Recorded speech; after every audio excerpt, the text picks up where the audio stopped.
Hello, everyone. This is Nikki with Day Trip Diva, and welcome to my new little thing I'm doing called Fishbowl Confessions, the travel version. So, basically, what I'll do is try to answer two or three questions and about travel and experiences or anything else the questions may ask. I've got a few decent ones here, so let's get started. So I'm just gonna mosey my hand all around in here and pick something from the center. Here's the first one. It says, "What is the weirdest thing you've eaten while traveling?" Ooh. The weirdest thing I've eaten while traveling.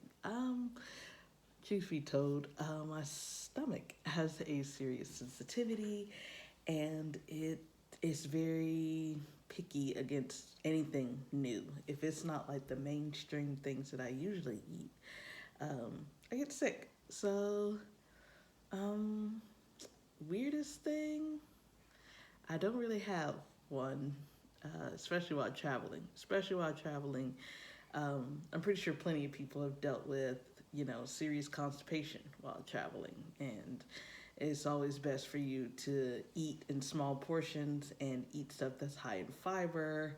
And because, sitting down for so long while you're driving or, passenger side, um, that it's kind of hard on the intestines, because you're not moving, there's no energy, so food's not moving, and things start to get bucked up.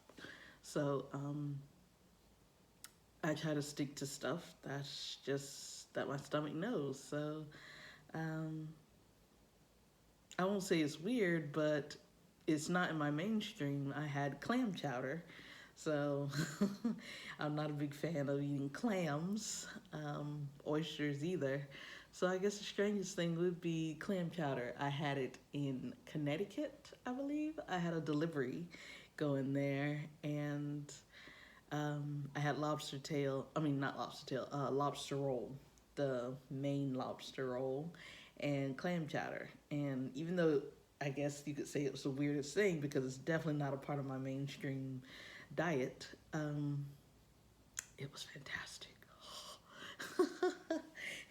It's not like that stuff in Campbell's can, that gunky, thick crap. You don't even know if that's clam in there. Probably some weird crab meat or something. But but yeah, as far as the weirdest thing as far as traveling, that would be the weirdest thing. Otherwise, I stick strictly to mainstream. So yeah, next question. Let's see. All right, here we go. We got a few of them stuck together here. All right, let's see. All right, yellow sheet. What do you think is the main benefit of travel? Boom, like this one. Main benefit of travel, I would say to learn. Definitely. You know, I used to be one of those people who thought that travel was so you could get away from your problems, release or whatever. And yeah, that should be a small part of it, but that is not a main benefit because going somewhere else just to relieve yourself of your problems does nothing. I mean, eventually the trip ends and you come back to the problems. And if you never dealt with them, you're stuck with them. So, um, I would say the main benefit is to learn. That's why you should choose places that you, one, never been to, um, and two, a place that has a lot going on or offers a lot of value. Don't go to some no name town. It's only 10 people there, one road, one light type thing. No.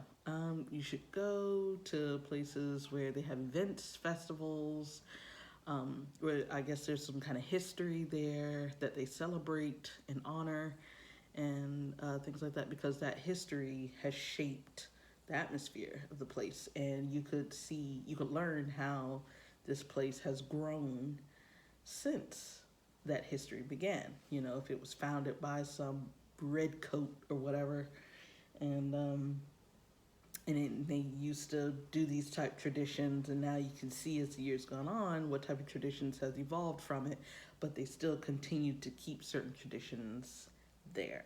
So main benefit of travel, I would say, is to learn, because you're learning about people, you're learning about cultures, traditions, history.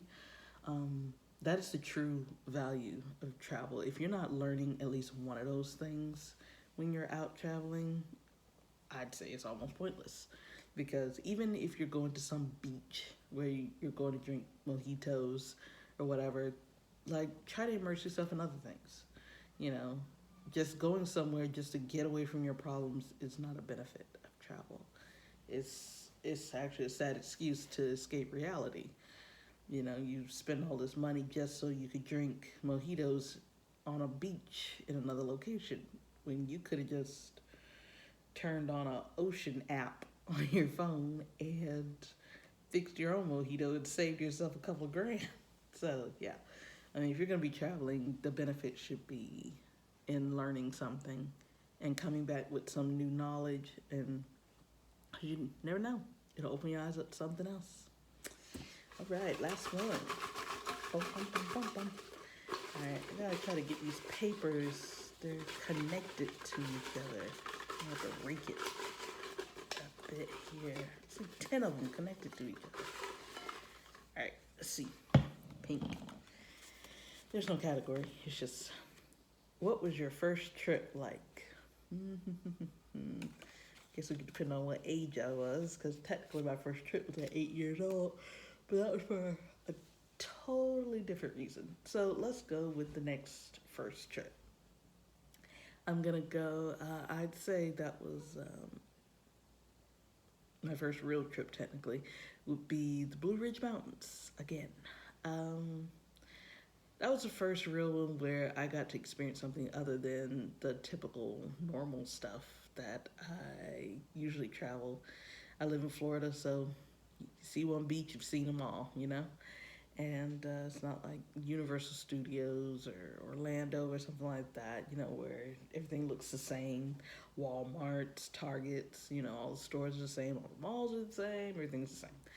Actually, in the Blue Ridge Mountains, it was a little different because you saw a different way people were living, and you saw a different landscape altogether. You know, it was really cool because we went during the winter time.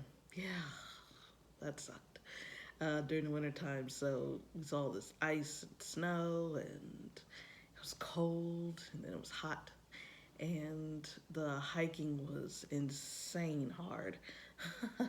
My God, we thought we were gonna die out there. We were not ready for those inclines. And then seeing those elevations and your ears popping, and we're like chowing down on gum to try to get our ears to pop. And the views, you know, being up that high above sea level and seeing these landscape views, and it was really nice. It was nice. And that was my first trip, and I think the feeling I got from that trip, you know, being around something that was like completely opposite of what I usually see every day or on the little miniature travels I go on, seeing this totally new stuff, it was like, okay, yeah, I need to be doing this more. I need to get out more. I need to experience more, you know? So, yeah. So, all right. So that is all the questions I'm going to answer because we are coming up on our 10-minute time. Try not to run over. So thank you guys for visiting Day Trip Diva Network. If you liked the video, give it a thumbs up or subscribe. That'd be great. And if you guys have any questions you want me to add to the Fishbowl, please leave it in the comments. All right. Thank you. And I'll see you guys later.